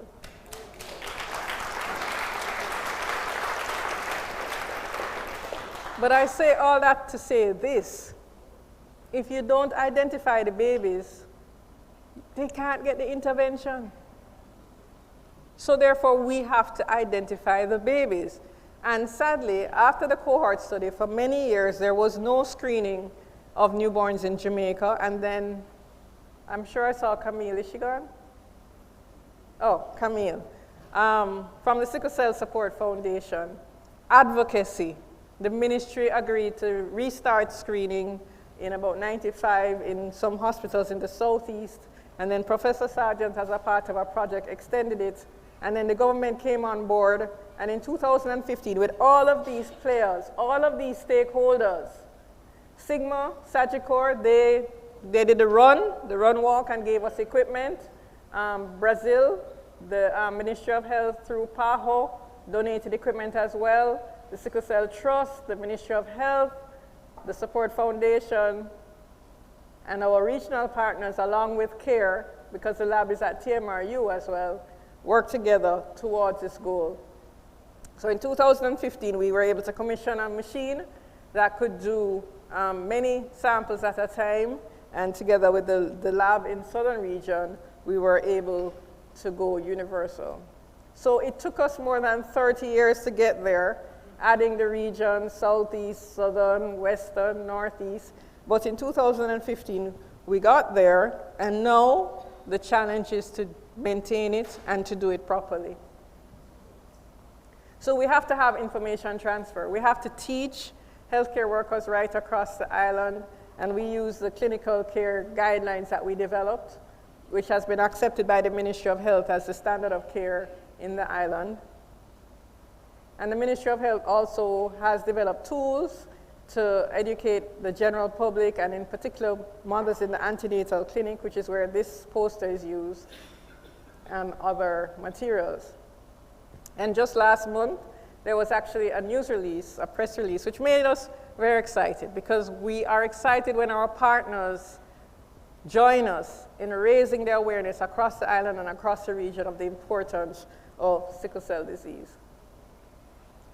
And the Sickle Cell Technical Working Group, which is currently chaired by Dr. Lord, is the vehicle through which we are able to improve and increase the integration of the sickle cell care into the fabric of public health.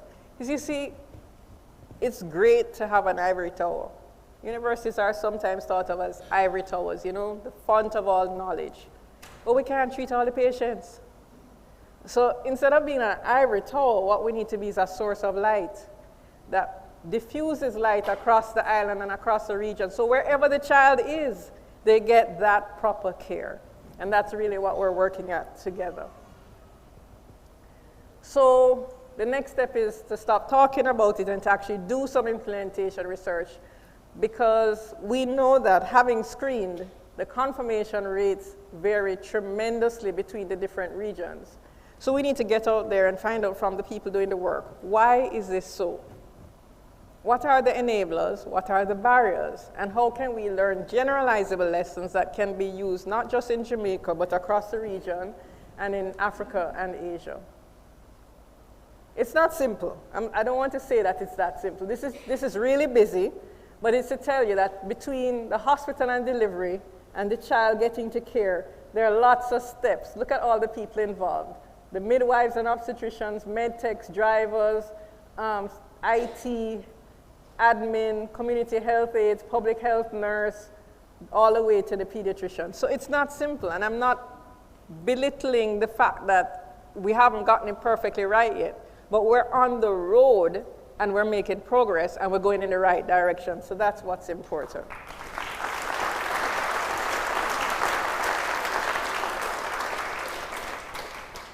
And we're not alone. We have our regional partners. The SickKids Caribbean initiative is an initiative of the Hospital for Sick Children in collaboration with 6 English-speaking countries. And again, thank you, Corinne, for coming from Bahamas to be here. And newborn screening is a major thrust. And in fact, we have been very supported by the SickKids. They have supported our work here and in the rest of the region. And CARIS, the Caribbean Network of Researchers in Sickle Cell Disease and Thalassemia, is quite an odd organization because it actually has English, French, and Spanish-speaking countries cooperating together around sickle cell disease and thalassemia. So currently, our lab in Guadeloupe actually screens for Tobago and Grenada, and is hoping to screen for others. And we hope in time that our lab in Jamaica will also screen for the Bahamas. And there's been some work coming out of our collaboration together. All right, winding down. Work in Africa, we gave some advice in starting a project in Kenya, but the more interesting work that I'm doing now is being part of 2 data safety monitoring boards in NIH-funded work in Africa. So a data safety monitoring board is a group of professionals that get all the data about a trial that's going on and have a huge responsibility, because if one drug is not doing well and maybe harming patients, then you have to say, hold on there. But if a drug is doing so well that, wow, everybody should be on this drug, you also have to say, hold on there. But otherwise, you monitor and say, yes, you can keep going. It makes sense, go ahead. So that's actually very interesting work, and gives an insight into doing research in places that have even less resources than what we have in Jamaica. When you hear some of the situations, you have to say, wow, we're really not so badly off. I've been part of the sickle cell disease ontology, so there have been issues sometimes in sickle cell disease where I might say ASS and mean something, and you say ASS and mean something slightly different. So an ontology is a naming system where you define each of the terms very carefully so we can all be on the same page. There have been previous attempts, but this is the first successful ontology, and it has been launched, and where we are now is trying to get it more and more used in the real world. And as you've heard, as part of the international scientific meeting, I'm looking forward to the meeting in Paris of the Global Sickle Cell Disease Network. So finally, I'm just going to share a couple reflections with you. The first thing is, perfection is impossible, because none of us are perfect. And we need to learn not just from our successes, but also from our mistakes, because all of us made them. But that said, do the best that you can. Actively looking for learning opportunities. They come with more work, but it's worth it. And that teamwork is very important. That's why I'm so happy to see some of my care drivers around there. Welcome, guys. Yeah, we can do research if they don't bring the subjects, right? And they are more than drivers. They learn about the research projects they're part of. Also, that rewards sweeten labor. So yes, I was very happy to get the Trailblazer Award. And the VC's Award, of course. See, that's a picture that I put. The next 12 years, I'm kind of, towards retirement. Not that I'm going to stop doing anything when I retire, but, you have to have a plan. Sustainability for sickle cell unit and care, deepening collaborations, especially with the NIH around implementation, science, and the cohort. But, you start to think about legacy and what remains. And, my friend Cheryl is here. Where's Cheryl? Brown from the lab. No, not from the lab. From the gym. Yes, guys. Here you are, Cheryl. I'm letting you into a secret. I do go to the gym. And we were talking, and I was inviting her to this lecture, and another friend from the gym was, talking to us, and she said, I know her from a long time. She's Gloria Knight's daughter. And the woman looked at us blankly, because she'd never heard of Gloria Knight.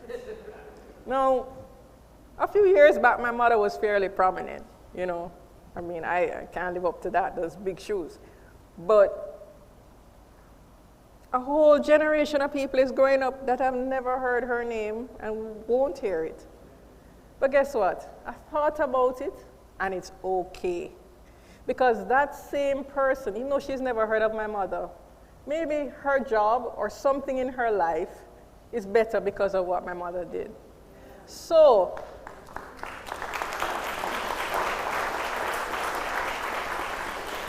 I've thought about it and I've decided it's fine. It doesn't matter if anybody remembers my name. But what I want is that over the course of my career, the impact, what I put into patients and families, and I thank the patients who are here, both from pulmonary clinic and from the sickle cell unit. My mentees or students, my colleagues, papers I might write, or policies I might help to craft. What's important is that those will continue to add value to the lives of people going forward. And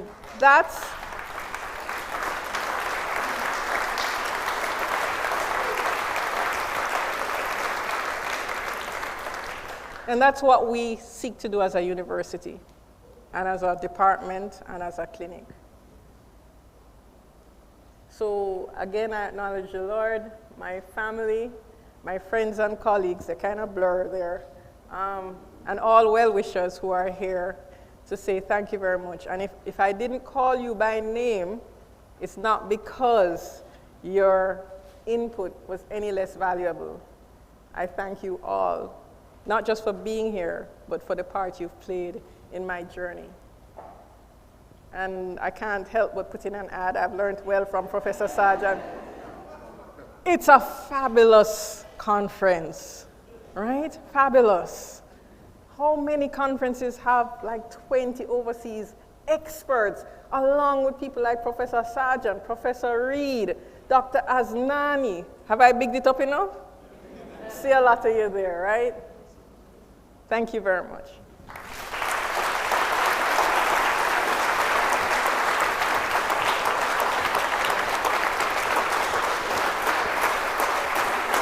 I was going to give you a hug, but you look so stiff.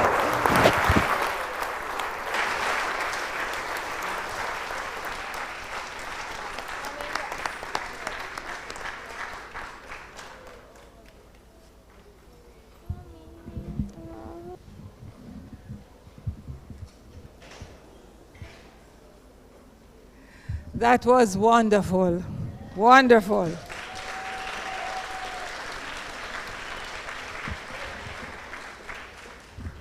Jennifer, as I look around, everybody appears to have had a belly full.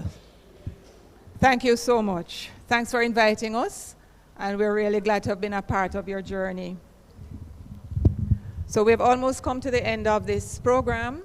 I just want to acknowledge Jennifer's sister, who I didn't see at the beginning, Marcia, and her husband, and her niece and nephew on this side of the room. It's good to see you.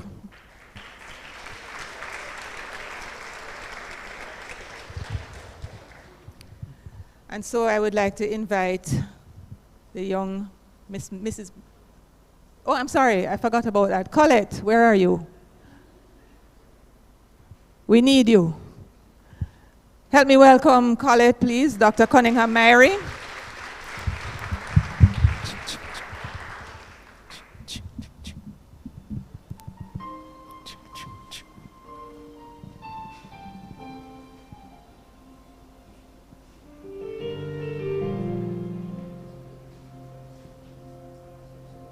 We're pilgrims on the journey of a narrow road.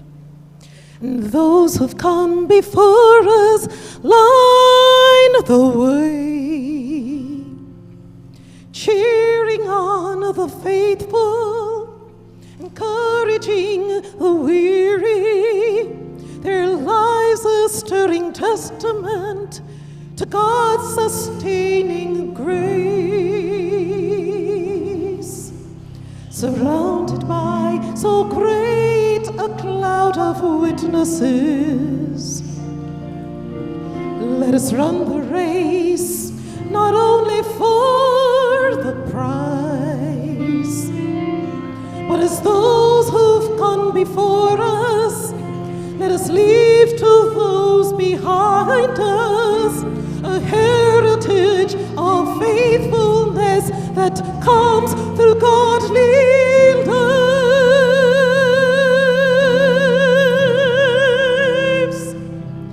Oh, may all who come behind us find us faithful. May the fire of our devotion light their way. May the footprints that we leave lead them to believe, and the lives we live inspire them to obey. Oh, may all who come behind us find us faithful.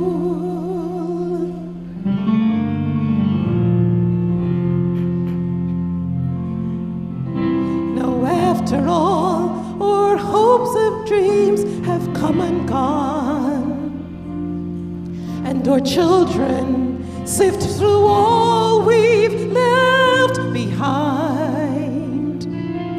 May the clues that they discover and the memories they uncover become the light that leads them to the road we each must find. Oh, may all who come behind us find us faithful. May the fire of our devotion light their way. May the footprints that we leave lead them to believe, and the lives we live inspire them to obey. Oh, may all who come behind us find us faithful. May the fire of our devotion light their way.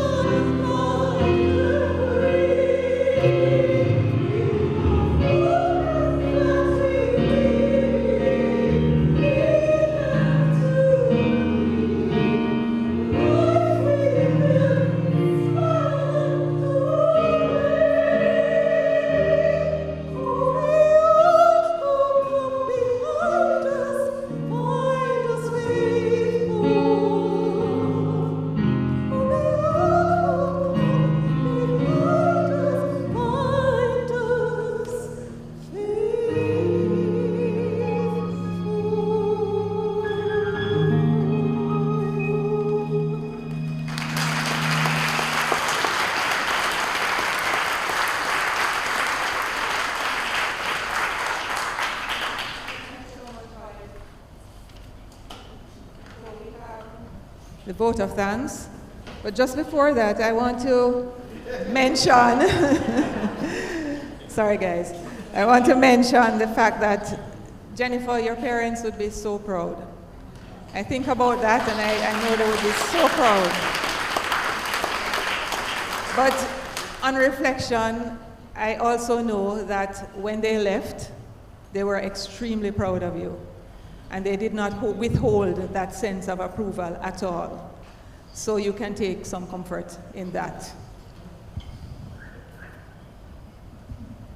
And so I invite the young Mrs. Maddens, Mrs. Madden, Mrs. And just before the vote of thanks, I want to invite you to join us in the sunken gardens right after this for some light refreshment.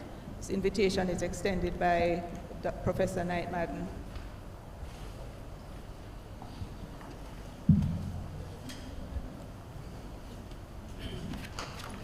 Good evening, ladies and gentlemen.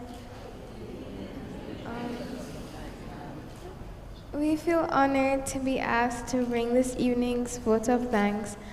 It has truly been a wonderful evening. Uncle Bruce, thank you for bringing the opening prayer and for inviting the presence of the Lord to be among us tonight. We thank you, the Dean, for his kind welcome which set the tone for the occasion, and Dr. Nicholson, who took us through the program with such ease. The greetings from Dr. Carol Lord and Professor Weber and Uncle David all showed us different aspects of our mother, which added to the occasion. Thank you. Although they were not here in person tonight, remarks by Professors Greenoff and Wilkes were greatly appreciated. The thought and care in preparing these videos were evident. Thank you, Professor Walker, for that informative introduction. I am sure you will agree with me that our musicians, Dr. Colette Cunningham-Mary, Dr. Joel Wright, and Mr. L.J. Reed deserve another round of applause for their inspired renditions of those pieces.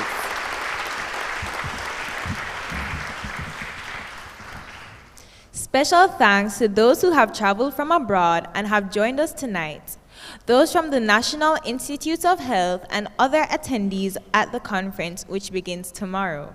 Special thanks to Dr. Corrine Sinqui Brown and, of course, Uncle David and Auntie Georgia. We thank those who worked tirelessly in preparing for this occasion, especially Mrs. Sharon Warwick, Mrs. Jeanette Russell, and her team from the Faculty of Medical Sciences, Mrs. Wintrose from the Sickle Cell Unit, and of course, our father. Our ushers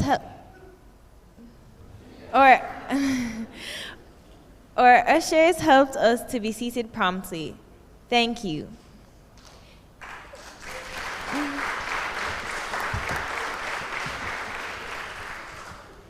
We thank the caterers for the refreshments we will shortly enjoy. We would like to thank our mother, our greatest inspiration, for an enlightening presentation. We now understand why occasions such as this are important. It has been a great opportunity to learn about her, both as a person and as an academic. Last but not least, we would like to thank you for being here. Your presence has added to the success of this event. We especially thank the patients and parents from the asthma clinic and the sickle cell unit who have come. For those unable to be here, but who have joined us on the live stream, we also thank you. Good evening, ladies and gentlemen.